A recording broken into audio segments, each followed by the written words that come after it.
You are listening to a programme from BBC Radio 4. Welcome to Sunday. We have a big report today into the evidence that's persuaded some campaigners and lawyers that the Jehovah's Witnesses in this country should be investigated by the independent inquiry into child sexual abuse. Child abuse is not an epidemic. It's a pandemic. It's everywhere.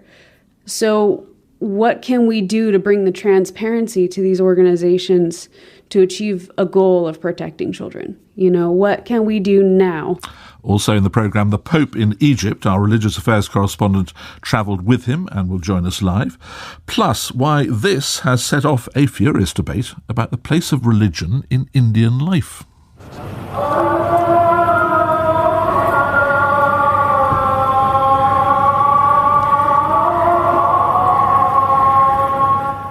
And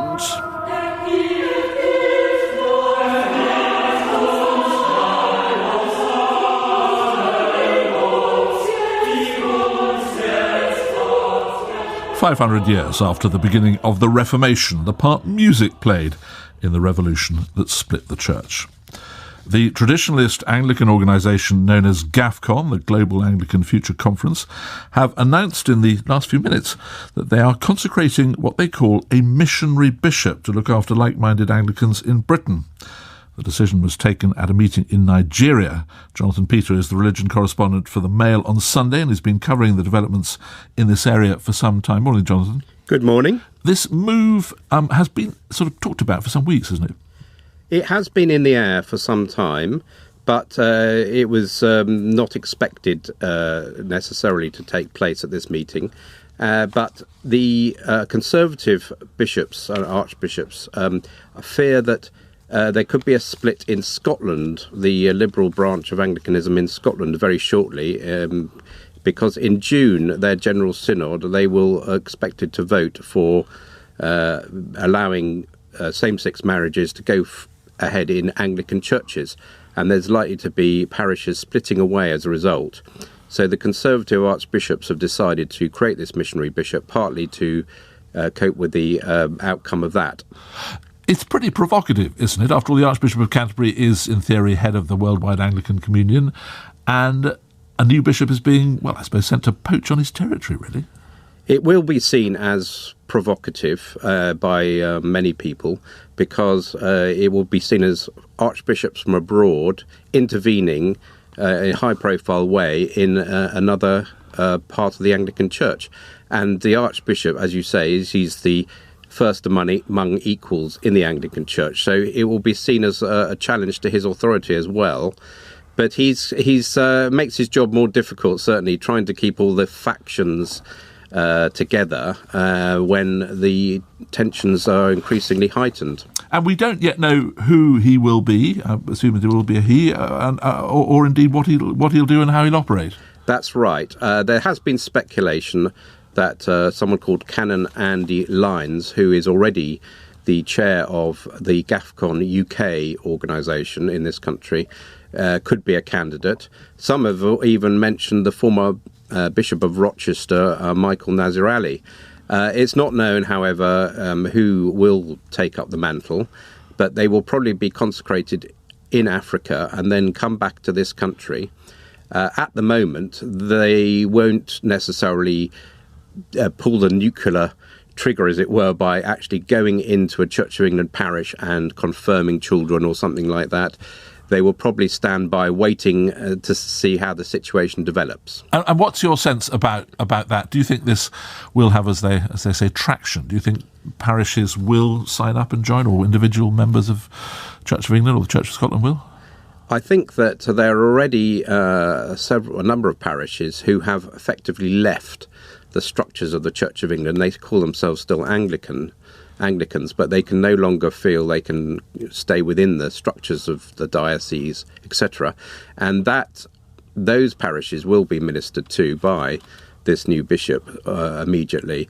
Others may be tempted then to split off themselves And at one point, there may be a breakdown so bad that this bishop will end up going into existing parishes within the Church of England. And at the, I suppose, I'd say the other end of this story, in a way, that the first Church of England vicar who married his gay partner, Andrew Forshaw Kane, is leaving the church, he said, and giving some fairly dire warnings about Church of England's attitude on these questions.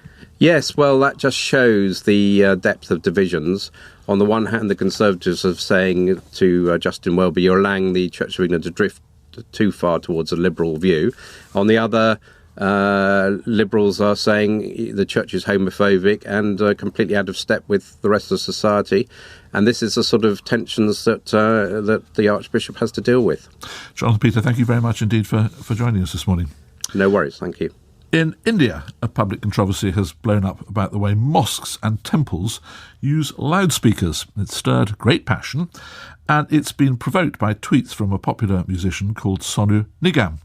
Our correspondent Rahul Tandon told me about him. He's fairly big. Sonu Nigam is a household name here in India. He's been a popular singer, playback singer in the Bollywood industry for quite a long period of time. I think some people here who are not his fans may accuse him of noise pollution with some of the songs that he's actually done over the last decade or so. He woke up one morning and then took to social media, as I suppose a lot of people do. And in one tweet, he basically said, I'm not a Muslim, so why do I need to be woken up by an azan? He then had a series of tweets after that where he said, look, it's not just about the azan itself, it's also about temples, gurdwaras as well, and the noise pollution that comes from them. But let's have a listen now to the sound that disturbed him.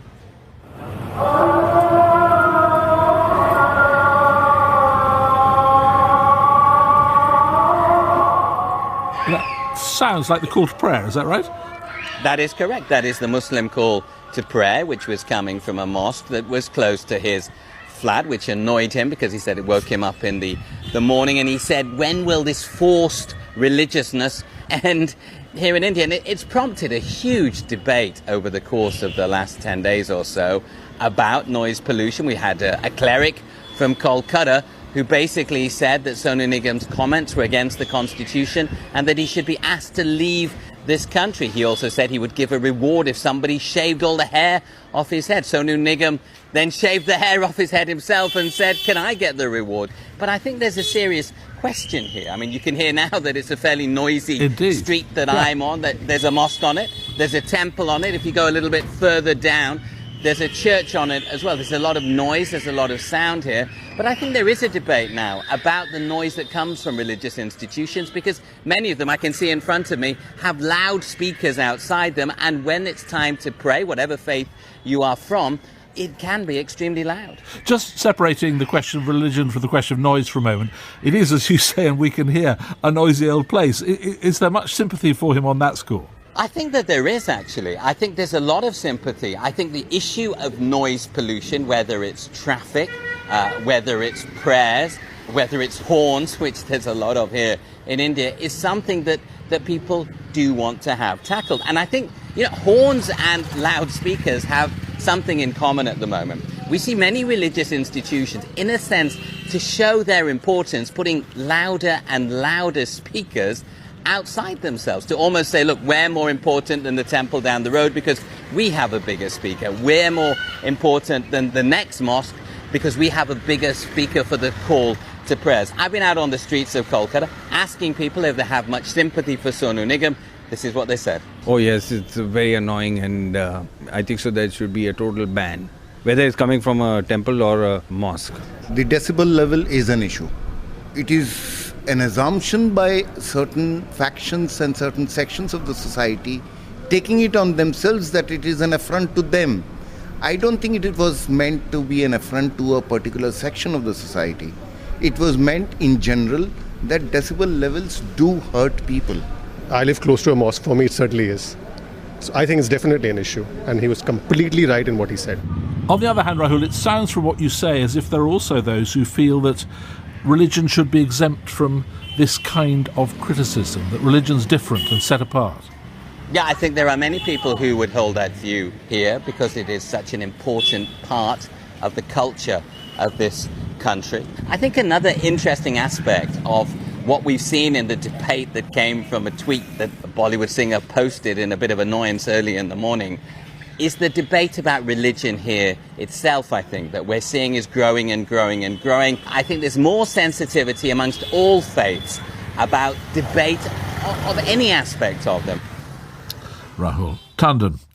There have been 2 resignations by senior doctors at the National Maternity Hospital in Dublin over plans to hand ownership of the hospital to an order of nuns who ran some of Ireland's notorious Magdalene laundries for young women and who still haven't paid their full share towards a compensation scheme for abuse victims. Patsy McGarry is the religious affairs correspondent of the Irish Times, and I asked him about the order. The Sisters of Charity is one of the oldest native Irish female congregations, religious congregations, founded in the 17th century by a woman called Mary Aikenhead, who set up some schools and hospitals in Dublin City in the early 1800s. But they also ran residential institutions for children and were investigated by the Ryan Commission, which reported in 2009 and was quite critical of their treatment of children in their care. They were part of a redress scheme. The Sisters of Charity agreed to pay an additional €5 million, of which they had paid €2 million. And in that context, it emerged that the new National Maternity Hospital, which is to be built to replace the one that exists in Holles Street in Dublin now in the city centre, is to be located on a site owned by the Sisters of Charity at their hospital in St. Vincent's Hospital, and that they would own the new hospital because they are supplying that site. And this caused a furore in the context of their non-payment, as believed, to redress, their role in running a residential institution for children, the fact also that they had been running Magdalene laundries and had refused to contribute to a redress fund for women who were in those laundries as young women. Well, given that background, it's quite difficult to see why anyone thought it was a good idea to give them control of this hospital. Well, there's great public disquiet since it emerged that the Sisters of Charity will now own this new maternity hospital, not least in the context of the Catholic Church's very, very strict teachings to do with reproduction and human fertility. I mean, the Sisters of Charity have guidelines on this matter, whereby there's to be no IVF treatments, no sterilizations, of course no contraception, certainly no abortions, even in the limited context in which they're allowed currently in the Republic of Ireland. And it looks like we'll have another referendum on abortion next year, which appears anyhow likely to liberate the abortion laws in the Republic even further. So this new maternity hospital, if it is operated according to a Catholic ethos, which would be expected in a building owned by a Catholic religious congregation, will not be allowed to perform procedures which would be legal in the state then. What does this tell us about the relationship between government and the Church in Ireland? It suggests that despite all the knocks the Church has taken over the past few years, it's still quite close. Well, it's the way things were done, if you like, in the past and up to now. And I mean, people didn't think to question it until very, very recently. And really, because the redress issue became an issue last month, it probably would have gone through or would have sailed through. It was the fact that the state has incurred costs of €1.5 billion in redress to people who are in institutions run by 18 religious congregations, including the Sisters of Charity, that it has given this story such an acute edge just now, that the Sisters of Charity will own a building which is being constructed by the state at a cost of €300 million at a time when the state is already paying out €1.5 billion in redress to people who've been in institutions run by the congregations, including the Sisters of Charity. What are the nuns saying about it all? Very little. The healthcare group has issued some statements, and as far as they're concerned, all is peaceful once again, but it wouldn't appear to be the case where the public is concerned. So what do you think is going to happen next? I do not think that it is over at all yet. Peter Boylan, the former master of the National Maternity Hospital, has come out very strongly against it. The former master of another maternity hospital in Dublin, the Coombe, has come out very strongly against it, and he's involved with the project itself. So I think there will be growing opposition to the current plan as it stands. The issue of ownership will have to be resolved either through a long-term lease or the nuns handing over the site to the state, or the state taking it over under a compulsory purchase order. Patsy McGarry.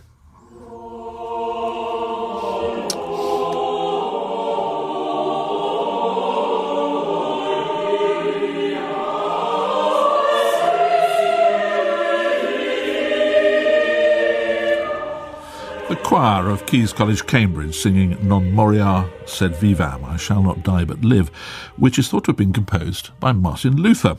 The 500th anniversary of the Reformation is being marked in all sorts of ways, and for our colleagues on Radio 3, it's an opportunity to look at the relationship between that great theological and intellectual revolution and music. Lucy Winkett, the rector of St James's Piccadilly in London, trained as a singer before her ordination, and she's been to the German town of Torgau, home to Martin Luther's colleague Johann Walter, for more than 20 years.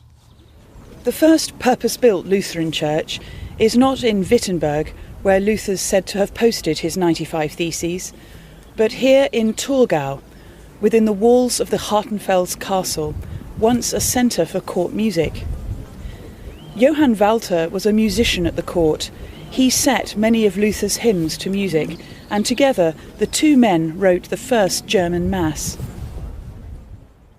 I'm met inside the church by tour guide Judith Henke, who explained how its design reflects Lutheran theology.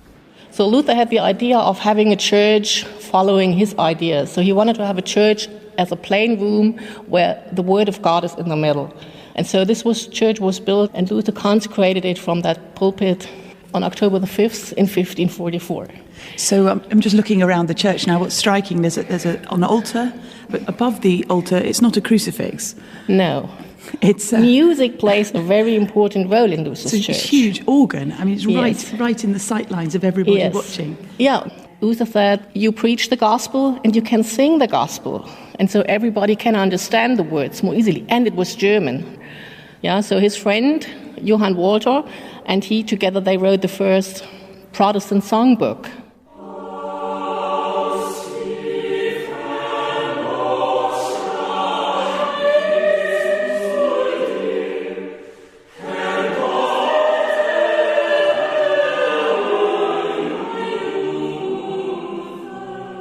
Aus tiefer Not, Out of the Depths I Cry to You, is one of Luther's most famous hymns, set to music by Johann Walter, who taught music and Latin at the local high school.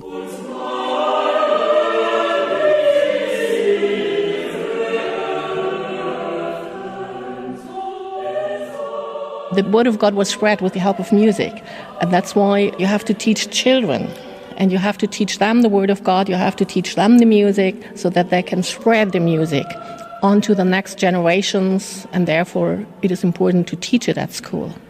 Johann Walter is also called the Urkantor, so he was the first to link church and school and with the help of education. And in that spirit, I love the fact that you're a tour guide for the town and for the church, and you're also a teacher in the school. Yeah, so you see, that link is for eternity. Appropriately today, the school that bears Johann Walter's name boasts a fine choir, singing here a 16th century song, as Luther did, in praise of Frau Musica.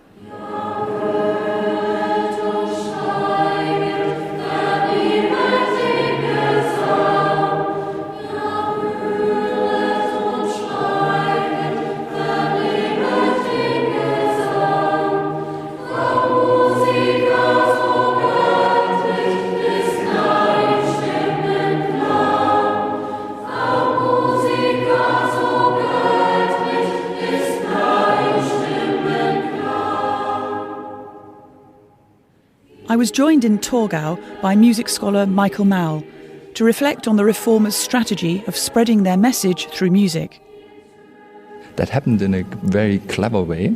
Philipp Melanchthon, a close friend of Luther, he came up in 1528 with new official school regulations for entire Saxony.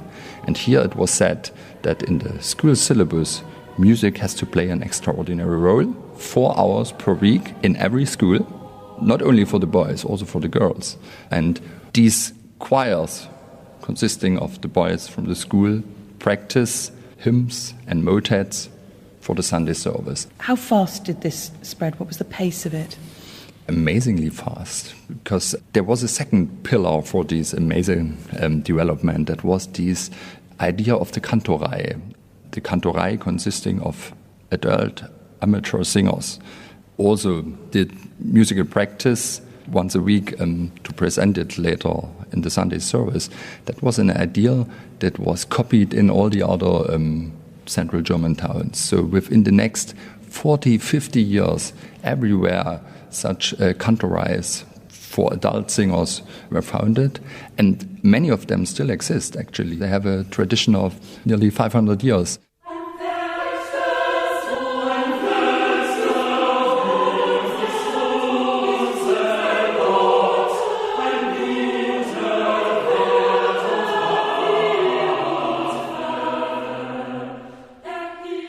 When Walter realized that it is really hard to motivate these people to show up in the rehearsals, Luther and also the Torgau Town Council invited the members of the Kantorei, sometimes 4 times a year, to a very amazing feast meal. And people from all sections of the society wanted to try to get in these Kantoreis. I have the impression these were the golf clubs of the Protestant 16th century in a way.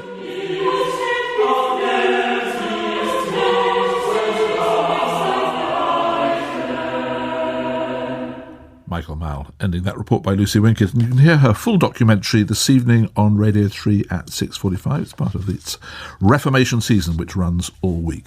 Time's just after 7:30. You're listening to Sunday. Still to come in the programme, how revelations about the Jehovah's Witnesses' response to child abuse allegations in America and Australia have prompted calls for an investigation into their practices here. Pope Francis is back in Rome after his 2-day trip to Cairo. Our religious affairs correspondent Martin Bashir was with him. And Martin, we should probably talk first actually about the news that he's created since leaving, his comments on his plane back to Rome about North Korea. He used really very strong language, didn't he? He did. Good to join you, Ed. The question was framed on the plane in part by the speech that Pope Francis gave on the first day of his visit on Friday, when he addressed the historic Al-Azhar University in Cairo. And in that speech, he said these words: "Demagogic forms of populism are on the rise. These certainly do not help to consolidate peace and stability." And so an American journalist on the plane asked Pope Francis about the anxiety and fear that he said is being spread around the world by North Korea's continued ballistic missile testing and Kim Jong-un's public belligerence. The Pope began by saying that if any of these weapons were used in a military conflict, a good part of humanity would be destroyed. He said, maybe not half, but a good part. He said that he personally was deeply concerned about a situation that he said has recently become, in his words again, too hot.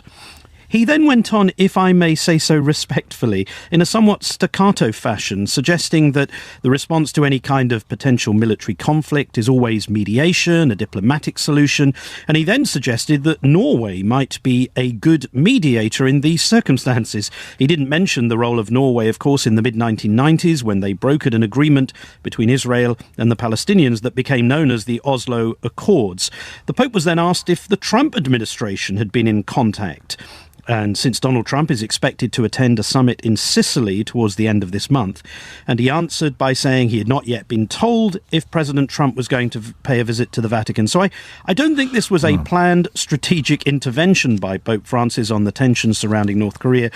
It was more a repetition of something that he's oftentimes repeated in theological and political contexts, that dialogue is always preferable to conflict. Well, that brings us, I suppose, to the visit itself. Took place in the aftermath of those dreadful attacks on Coptic churches on Palm Sunday. Is it regarded as a success?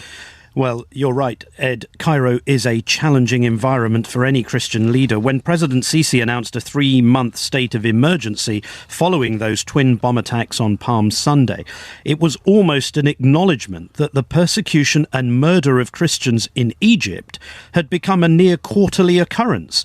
And for Pope Francis, this visit had 2 clear motivations. First, he wanted to console and support Christians in their suffering. His second motivation was to continue his commitment to interreligious dialogue, most specifically with Islam. And so on the first day of his short visit, as I said, he spoke at the historic Al-Azhar University and said this: "Let us once more say a firm and clear no to every form of violence, vengeance and hatred carried out in the name of religion or in the name of God. Together, let us affirm the incompatibility of violence and faith, belief and hatred." He didn't name so-called Islamic State, But since they claimed to be behind the bomb attacks on Palm Sunday, it was pretty obvious who he was referring to. Interestingly, I interviewed several members of the mostly Muslim audience, and here's how one gentleman responded to the Pope's speech. A man of peace. A man of peace. Egyptians respect this man because of his speeches about Islam, because he's a respectable man. Martin, what about his meeting with President al-Sisi? Because there were questions about how far he might go in terms of pushing his concerns about human rights in that meeting. Yes, as you might expect, Ed, we were not allowed any access to the Pope's meeting with President Sisi. We were given a readout a few hours after it had taken place, and it was reported to us that President Sisi emphasised to the Pope that he wanted Egypt to be a model of moderate Islam. He also emphasised that Christian Egyptians are an integral part of the Egyptian national fabric, and claimed that the state treats all Egyptians on the basis of citizenship and constitutional and legal rights, regardless of religious faith. But for Father Henry Boulad, a Jesuit priest from Alexandria, he told me that Christians in Egypt are frankly regarded as inferior to Muslims. A big step towards peace, on condition that it's built on frankness and truth.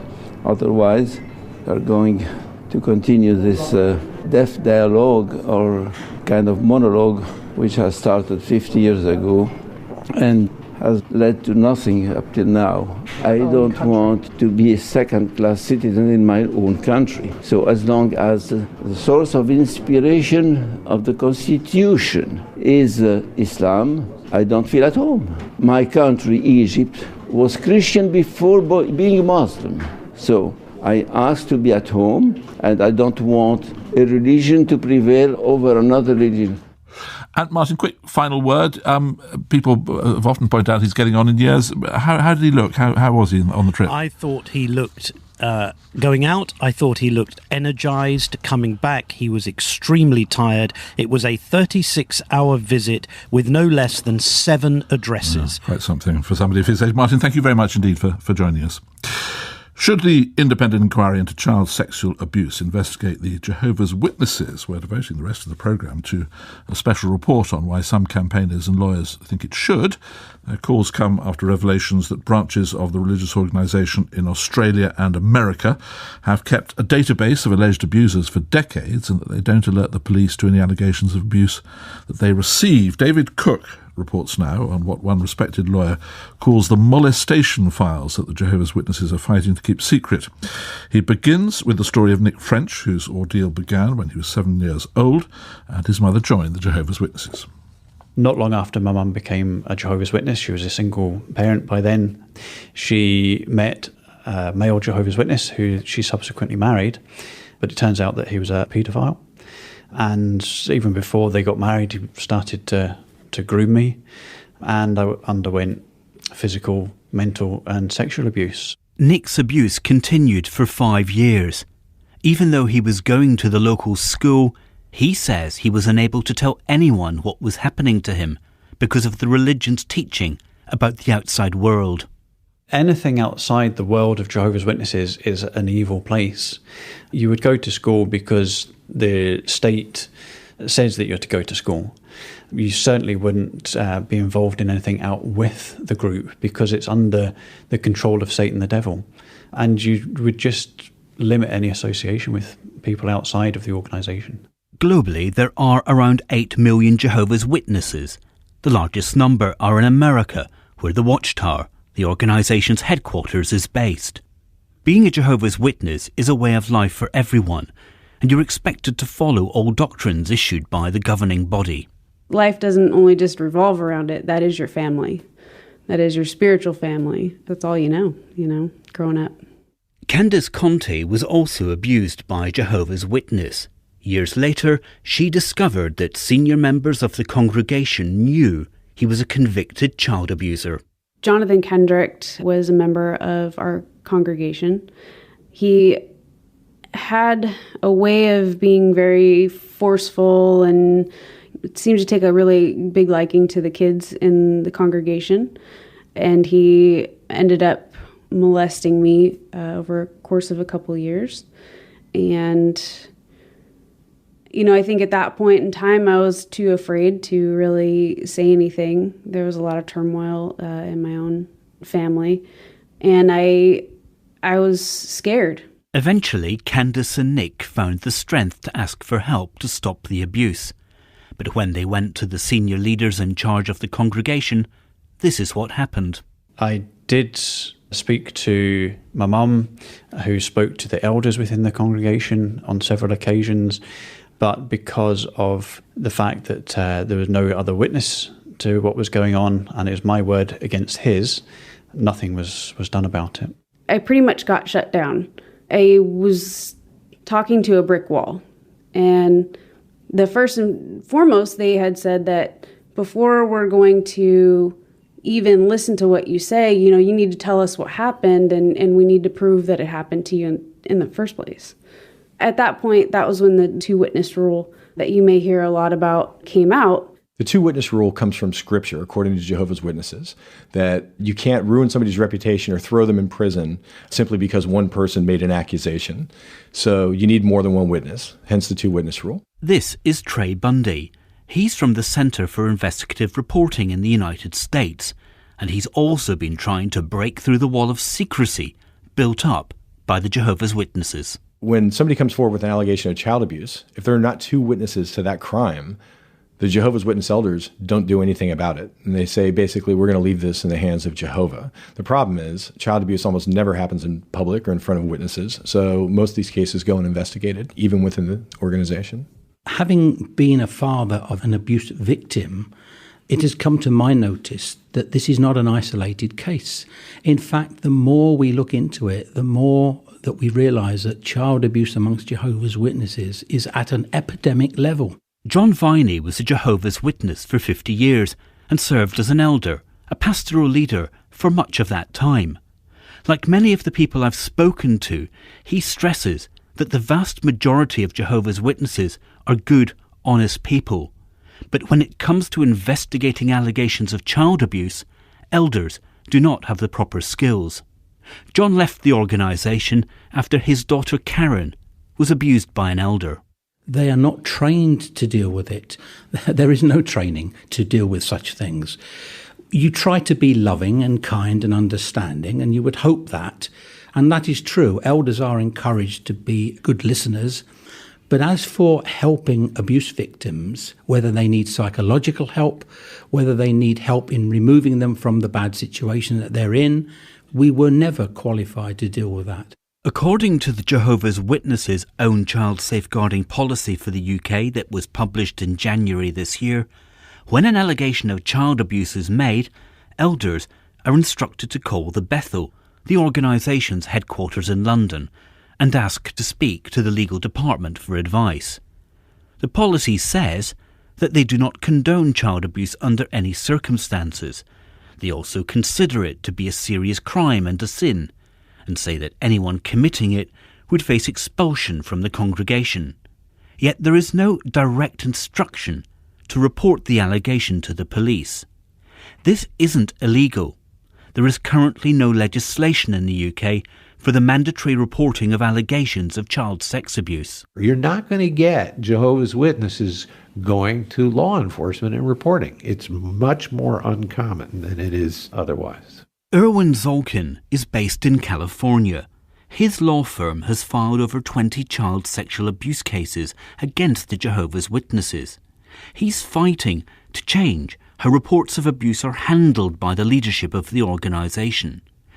Erwin's been trying to get access to a database of alleged abusers that the Watchtower started in the late 1990s. It stems from a letter written in March of 1997 to all these elders throughout the United States to produce very detailed reports regarding these known molesters. So they have this information. We know they have this information. Erwin Zolkin went to court and requested the disclosure of all reports of child sexual abuse made to the organisation. After a long legal battle, he was sent some of the records in the database, but he can't tell anyone what he has received. He can't even share the files that are locked in his office with the police. I have an order of protection from the Superior Court of San Diego of California instructing that I can't talk about what I've got. I can tell you that I have 4 years' worth of records that relate to known sexual abusers within the Jehovah's Witnesses who were in positions of authority. There are 20 years' worth of records that we have requested, and the documents that have been provided to us are very heavily redacted. So, for example, the names of the perpetrators have been removed, the towns, the congregation names. So we can't do much with that. We can't track, for example, if you have a perpetrator in a particular congregation that has then moved. Has he reoffended somewhere? We can't tell because we don't have his name. And it's not just in the United States that the Jehovah's Witnesses have been forced to hand over information.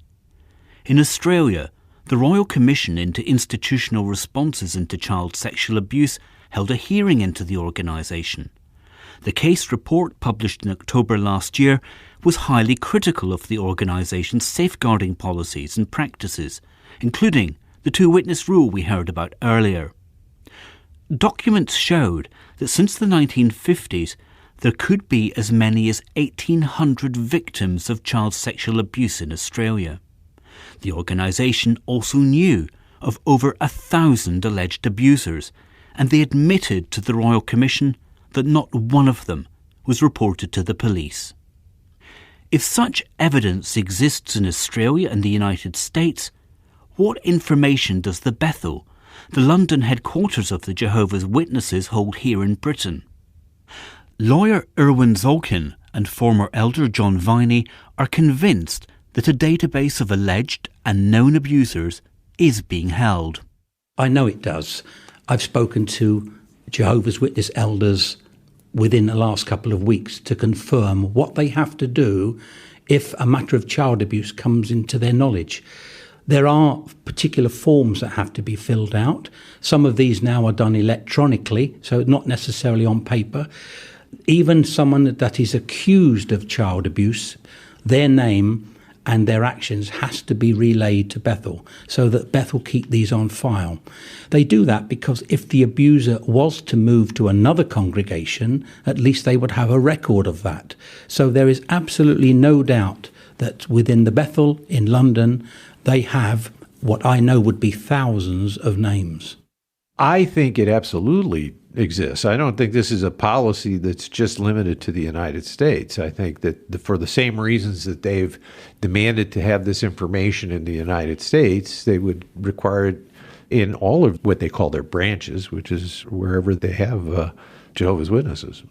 I call it a crisis of silence. And that's a policy that needs to change. Lawyers here know that any attempt to get access to information held by the Jehovah's Witnesses will be time-consuming and expensive.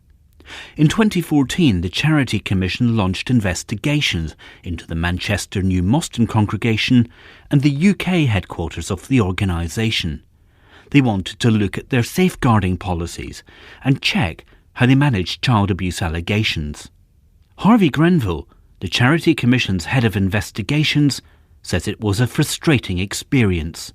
These investigations have unfortunately been met by protracted litigation in 5 different courts.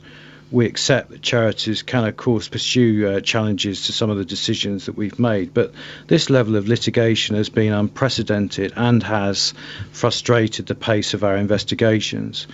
This is something that we regret, not least because of the public and charity funds involved. With a reputation as aggressive litigants, campaigners and lawyers are calling on the independent inquiry into child sexual abuse here in the UK to formally launch an investigation into the Jehovah's Witnesses. The thing that is particularly significant about the Jehovah's Witnesses is that they are continuing the practices that they have been following for decades. Laura Hoyano is a barrister and an associate law professor at the University of Oxford. She has an international reputation for academic research in all criminal, civil and human rights aspects of child abuse. She says there are compelling reasons for the independent inquiry to launch an immediate investigation. The Jehovah's Witnesses have not had that recent revelation, if you like, and openness. They are continuing their practices, and therefore it is, in my view, vital that the independent inquiry look at their organization and how they deal with child abuse of all forms in order to appreciate how closed institutions operating today in our current public safeguarding environment are still able to conceal what is happening to these children. We've heard how effective the Jehovah's Witnesses are at stalling the production of data, of information that could be useful to an inquiry. Do we need the independent inquiry into child sex abuse here in the UK to formally open a module, as you call it, into the Jehovah's Witnesses for the production of that information that's held at the Bethel here in the UK? Yes, definitely. That is going to be by far the most effective way of doing it. And I think that the inquiry has got the powers to require production of those documents. And I understand that they have already taken some steps to ensure that the documents will be retained and not destroyed. In a statement, the independent inquiry told us, "We are not able to say at this time whether or not there will be a specific investigation into matters relating to the Jehovah's Witnesses in the future, but there will be ways in which we take into consideration information relating to this institution when carrying out our work." 12 individuals listened to the story of my life that, I hadn't told many people. And they proved them guilty. In 2011, Candace Conte took the Jehovah's Witnesses to court. A jury awarded her a $28 million verdict after it was shown that the organisation told no one that her abuser had a previous conviction for child abuse. Nick's abuser received a 10-year prison sentence. Candace and Nick are no longer Jehovah's Witnesses. When my family found out that I was no longer a Jehovah's Witness, they decided to shun me. I received an email from my mum to say this will be the last communication that we have. Sadly, I no longer have a relationship with my mother, my brother, my sister, their children. I assume they live in the same areas that I knew a few years ago, but they may well have moved. As far as they're concerned, I'm dead to them. Child abuse is not an epidemic. It's a pandemic. It's everywhere. So what can we do to bring the transparency to these organizations to achieve a goal of protecting children? But it's also kind of opened the door for what reforms can we go into now? What can we do now? People listening to this who may have their own experiences and may be contemplating going to authorities when the stakes appear from the inside to be so high, what's your advice to people? Be strong and have courage. It's terrible what happened to you. It's terrible. But think about the children that don't have protection, because you lived through it.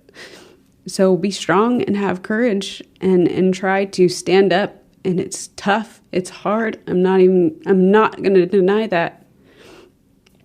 But the only way that we're going to get change is if you have a voice. So have a voice. That report from David Cook. The Jehovah's Witnesses declined to take part in this programme. They gave us a statement instead. They said Jehovah's Witnesses abhor child abuse and view it as a heinous crime and sin. They went on, the safety of our children is of utmost importance, and the victim and his or her parents have the absolute right to report the matter to the governmental authorities. Whether the victim or parents decide to report the matter is not contingent on the number of witnesses to the offence or whether a confession has been made. They also say congregation elders do not shield abusers from the authorities or from the consequences of their actions. Anyone who commits the sin of child abuse faces expulsion from the congregation. That's it for this week's Sunday. Do email us sunday@bbc.co.uk or write to us. Dockhouse Media City UK, Salford M52LH. I shall be back in this chair next weekend. Enjoy the rest of your Sunday.